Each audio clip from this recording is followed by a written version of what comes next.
Welcome to Resolve IBS and IBD Naturally. I'm Courtney Cowie, a nutrition therapy and functional diagnostic nutrition practitioner. If you are struggling with the symptoms of IBS or IBD and want to get to the root cause of your symptoms so you can take back your health through a whole person approach, this podcast is for you. Just a disclaimer that the information I'm presenting in this podcast is for educational purposes only and should not be taken as medical advice. You should always consult a qualified practitioner before making any changes to your health or medical regimen. That being said, let's get on with the show. So welcome to episode 1. This episode, I'm going to be touching on the topic of, despite what your doctor said, diet does impact IBS and IBD.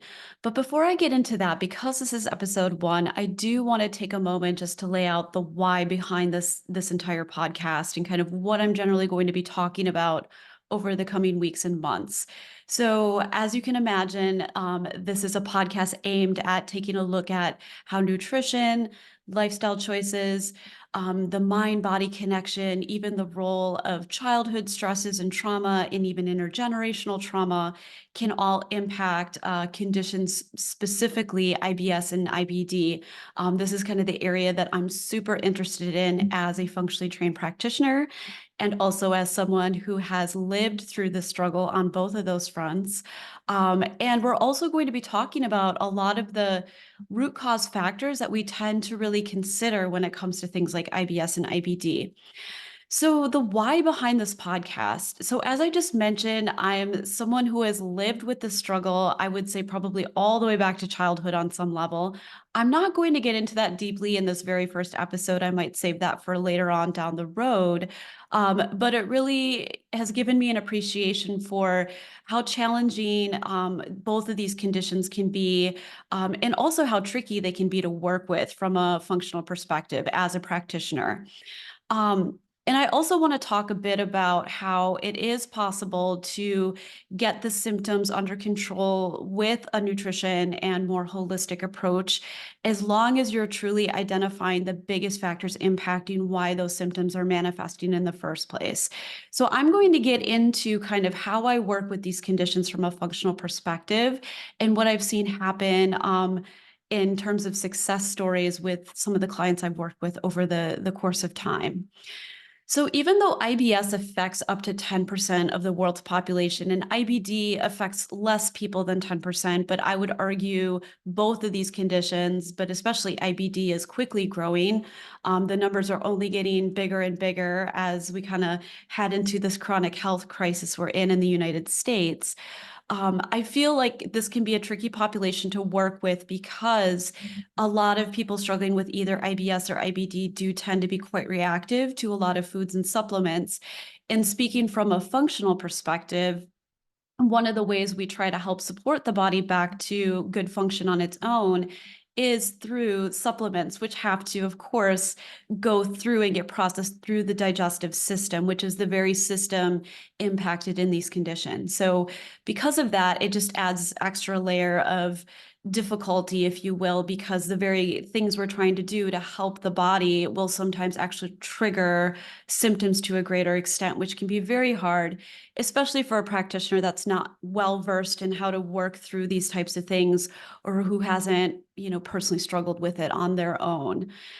So I also feel like in the functional space that a lot of people who are vested in helping the population struggling with IBS or IBD have either gone through their own struggle with one of these two conditions and have a greater degree of confidence in helping this population because they had to personally learn to troubleshoot their own reactions and, go through what it feels like to be in a flare and really understand that at a deep level and understand the emotional challenges and, just being able to conduct a life in a normal way when that's happening. And so that's a very big part, I feel, of working with this population because it can be so devastating and so limiting in a lot of ways.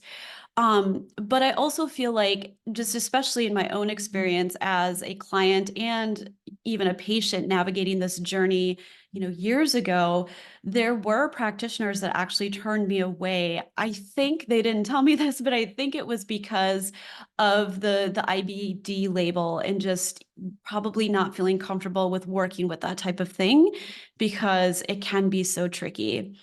So, really, with this podcast, what I want to do is be able to give a voice to this population of folks struggling with gut symptoms, provide my insight as a practitioner, and help answer any questions that you might have about functional approaches to restoring gut health.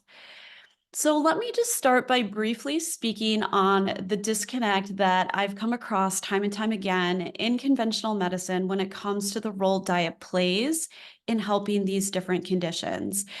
So I've always thought it's really absurd to think that the types of food that we eat would have no impact whatsoever on digestive symptoms, given that conditions like IBS and IBD affect the very system that processes our food. So in my mind, even before I became trained as a practitioner, it just made intuitive sense that what I ate would absolutely have an impact on what was going on with how my tummy felt, or the type of bowel movement I was going to have, right? Like, that just makes intuitive sense. And I think for most people on that journey, sooner or later, they're going to start to get to their own sense of, yes, I think diet is playing a role.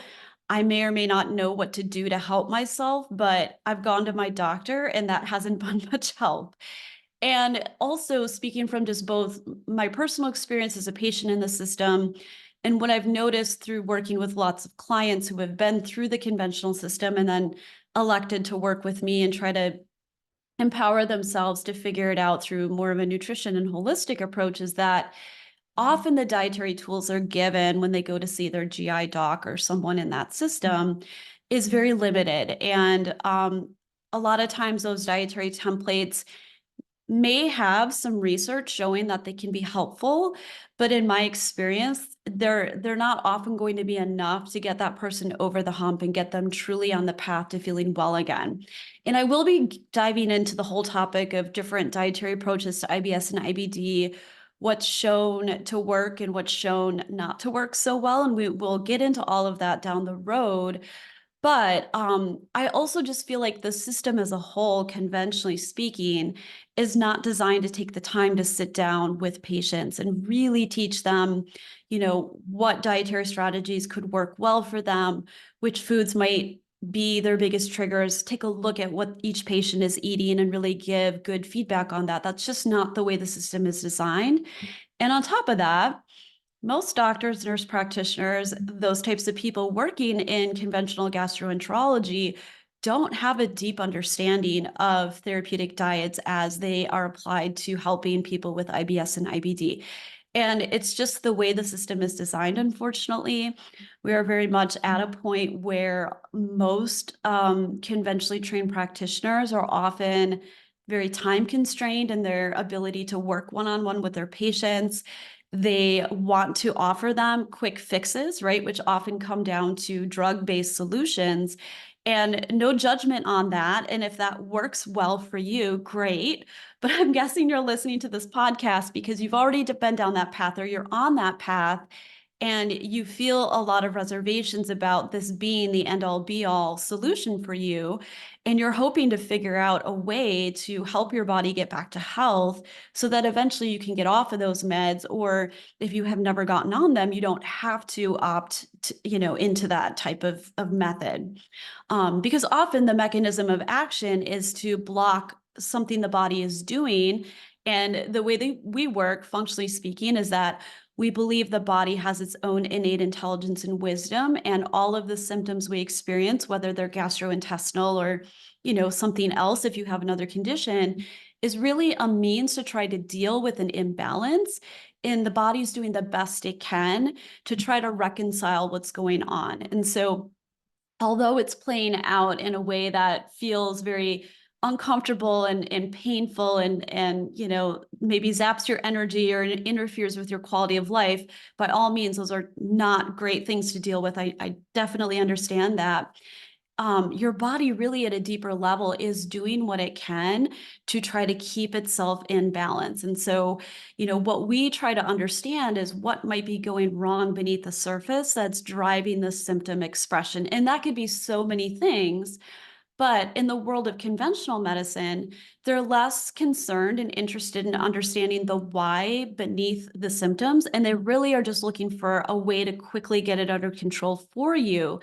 And for sure, there is a time and place for that. And there's a large percentage of people out there that are happy to just go that far and then be done with it, right? But I think what I'm seeing more and more, especially with the people that approach me that are interested in doing this type of work, is that people are no longer satisfied with that. They really want to understand what happened that led them to this place of chronic health issue, right? And again, there's no simple silver bullet answer to that question often, but I will say it is possible to troubleshoot this.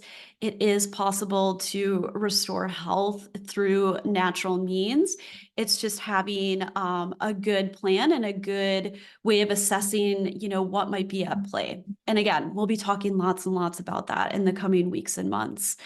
But what I can say is that I absolutely have been in the chair of the patient who was told after their IBD diagnosis by the nurse practitioner I was seeing at the time, I don't think you should even worry about what you eat. Just go on the drug, right? And I remember thinking to myself, like, are you crazy? Like, that is not going to work for me. And it's almost like saying, don't think about this any deeper than what it is. Just accept it, take this drug, and go live your life. And in some ways, actually, although this wasn't by any means optimal, I didn't respond very well to the drug therapy to begin with. So it encouraged me to keep going on and not settle just for this easy, type of solution that was going to, at the surface, get rid of the symptoms. Because I think if you're in that boat where you've tried something, it's maybe helped a little bit, but you're not getting the relief that you really want. And there's still this little thing kind of bothering you. Like, I know that this isn't actually the solution. That should be your sign to keep going on the journey and really trying to get to the root of what might be driving this in the first place.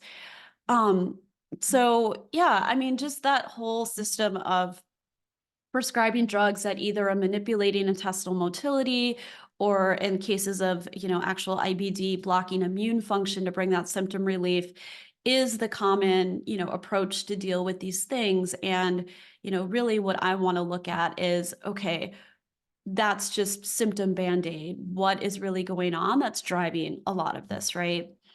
What I can tell you is I've had success both personally and with a whole boatload of people I've worked with using diet to really calm down gut symptoms. And of course, using it strategically, using it in a very um, sort of almost prescriptive way, like really looking at what a person's eating and trying to discern what are the probable foods that are really triggering your symptoms. And now, I'm not going to say that staying on a restricted diet forever is the approach to resolving IBS or IBD. That's definitely not what I'm saying. But what I am saying is there's absolutely a connection there. And there's absolutely things we can do right out of the gate. And in fact, with the whole gamut of tools that I work with as a functionally trained practitioner, the thing that I really lean on hard in the very beginning with a lot of my IBS or IBD clients is taking a really good look at their diet and helping them start to make some strategic changes to get some relief from the symptoms that are like the worst for them, right? And so I can definitely tell you there is a very real connection, and that is, from my perspective, one of the best methods or approaches to start with to start to get the needle moving in the right direction.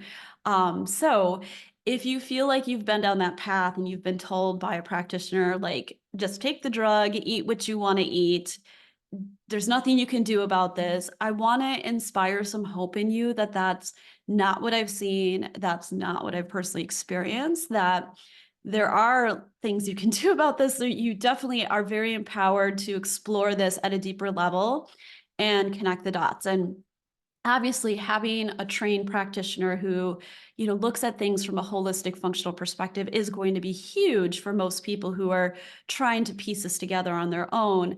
But needless to say, it is possible, and I just want to be the one to inspire that hope in you. If this is kind of new to you and you haven't come across this type of thinking before. So I'm looking forward to sharing with you over the coming weeks and months more and more information when it comes to functional approaches to, helping with symptoms of gut dysfunction.